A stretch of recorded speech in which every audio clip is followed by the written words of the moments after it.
পিতামাতার খেদমত এমন একটা জিনিস যেটা করলে পরে আল্লাহর রহমত নেমে আসে।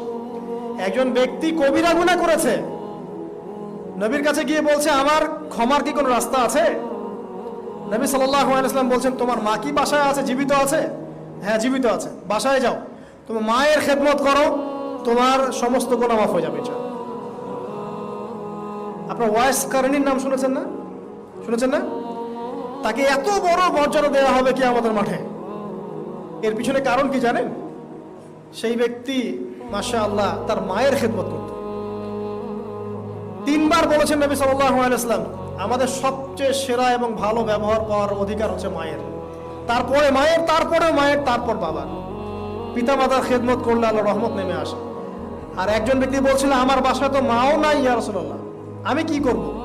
তখন নবীজি বলছেন তোমার কি খালা আছে? খালা বেঁচে আছে? খালা বেঁচে আছে, খালার খেদমত করো। এখনকার এই বিশ্বে দেখেন সম্পর্কগুলো কিন্তু ভেঙে যাচ্ছে। পিতা মাতা, ভাই বোন, আত্মীয় স্বজন, প্রতিবেশীর তো খবরই নেই। আমি তো জানি না আমার পাশের ফ্ল্যাটে কে থাকে। হ্যাঁ, অবস্থা এমন।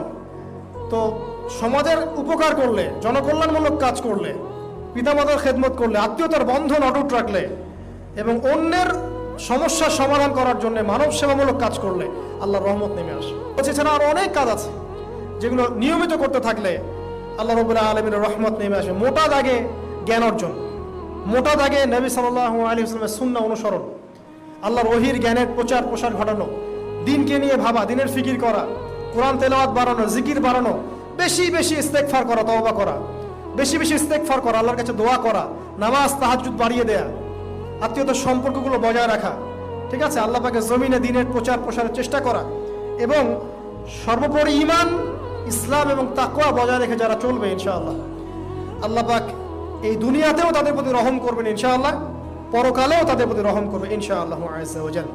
সর্বশেষ একটা হাদিস বলে শেষ করছি। রাসূলুল্লাহ সাল্লাল্লাহু আলাইহি ওয়াসাল্লাম বলেছেন আল্লাহ রাব্বুল আলামিন যখন এই পুরো মহাবিশ্ব সৃষ্টি করেছেন তার রহমতটাকে তিনি 100 ভাগে ভাগ করেছেন। কত ভাগে? 100 ভাগে। তার অনলি একটা ভাগ, মাত্র একটা ভাগ আল্লাহ রাব্বুল আলামিন পুরো মহাবিশ্বে ছড়িয়ে দিয়েছেন, এক ভাগ। আর আপনাদেরকে আমি অন্য একটা লেকচারে বলেছিলাম সমুদ্রের ধারে যখন আপনি হাঁটবেন বা নদীর তীরে যখন আপনি হাঁটবেন ওখানে একটা বালুর যে পরিমাণ অবস্থান এই পুরো মহাবিশ্বে কিন্তু পৃথিবীর অবস্থান তার চেয়েও কম। যারা সায়েন্স পড়েছেন তারা জানেন পুরো মহাবিশ্বে পৃথিবীর অস্তিত্ব এর চেয়েও কম, একটা বালুর করার চেয়েও কম। মহাবিশ্ব এত বড়, এই পুরো মহাবিশ্বে আল্লাহ পাক এক ভাগ